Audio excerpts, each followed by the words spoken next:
আমি এখন তারাপীঠ মহাশ্মশানে প্রবেশ করেছি। আপনাদের দেখাচ্ছি বামদেবের সমাধি মন্দির।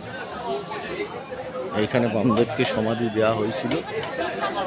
লোকের অজস্র লাইন বামদেবকে পুজো দেওয়ার জন্য।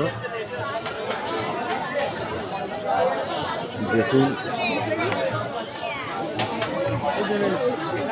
তবু আমি পাশ থেকে আমাদের একটু ছাড় আছে, আমরা চলে যাচ্ছি।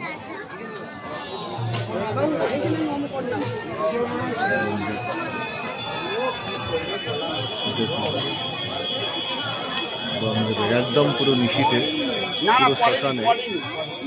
আর এই সাইডে এখানে মা দাঁড়িয়ে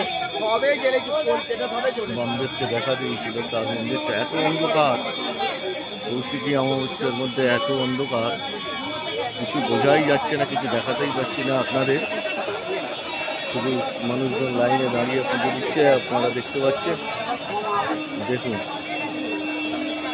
শ্মশানের দৃশ্য দেখাচ্ছি।